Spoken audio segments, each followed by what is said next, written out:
La fièvre remonte à Marseille. Pas pour le foot, mais à cause de David Guetta, parce que Ah bon? Mais pourquoi? promoteur privé organise un concert de Guetta le 23 juin au Parc Borelli. Oui. Et il a reçu une subvention publique de 400 000 €, alors que les places ne sont pas données puisqu'elles vont de 44 à 59. Donc 20 000 Marseillais ont signé pétition pour dire l'argent public de nos impôts n'a pas à aller aider un promoteur à faire gagner encore de l'argent à Guetta. Et alors que de nombreux acteurs culturels marseillais, en ce moment, Marseille, ville de la culture, oui. européenne, de nombreux artistes marseillais ne touchent pas un centime pour faire des actions. Oui, ils n'arrivent pas à monter leur spectacle. Alors que Guetta, clac, il arrive 400 000 €. On est sur le tournage du prochain film de Riyad Satouf, qui a fait Les Beaux Gosses. Alors regardez bien tous ces visages voilés. Vous savez ce qu'il y a sous ces voiles? Il y a des hommes, en fait. Moi je sais, mais je ne peux pas le dire. En fait, ce sont des hommes. On est dans un royaume dirigé par des femmes et où les hommes n'ont droit qu'à un seul rêve, c'est celui d'être choisis au cours d'un bal par l'héritière du trône, qui est la colonelle. Et qui joue la colonelle? Regardez, c'est Charlotte Gainsbourg.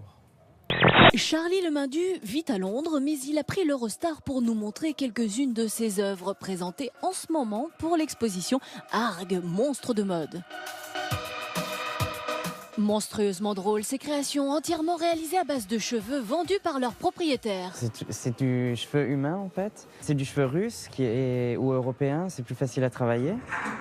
Et disons qu'avec le cheveu naturel, je peux changer les formes, les couleurs et beaucoup plus m'amuser. Alan Stone, c'est un jeune chanteur américain, il a 26 ans, il vient de l'État de Washington, vous savez, c'est dans le nord-ouest des États-Unis. Je vous en dis pas plus, on écoute.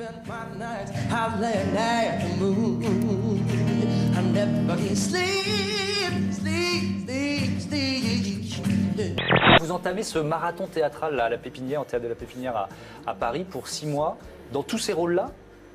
Oui, je viens à 19 h parce que moi je fais un spectacle lecture qui s'appelle Hyacinthe et Rose. Ouais. À 20 h on va dîner et puis à 21 h ce sont mes copains d'Instant Critique qui viennent présenter leur spectacle, que j'ai mis en scène et qui raconte les rapports entre Jean-Louis Bory et Georges Charansol. C'est un Alors spectacle pour les auditeurs de France Inter, forcément, ils savent qui sont. Sur les auditeurs un peu âgés. C'est le masque et la plume, c'est ça? C'est ça, ouais.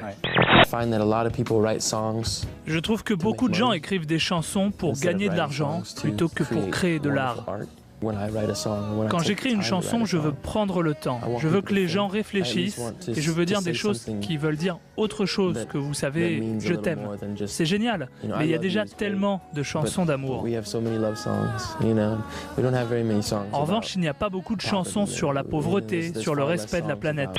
J'aime admirer, donc ce soir, je suis venu en tant que voyeur. C'est bien, non? Des voyeurs privilégiés pour la 200e d'Inconnu à cette adresse, joué au Théâtre Antoine depuis janvier 2012, mais il y a une particularité niveau casting. Un duo d'acteurs différents tous les mois. En ce moment, c'est Gérard Darmon qui s'y colle, mais il y a déjà eu auparavant Richard Berry, Franck Dubosc, Patrick Timsit, Thierry Lhermitte, à croire même qu'hier soir, certains venaient postuler. Pourquoi pas? On est quelques-uns sur le coup.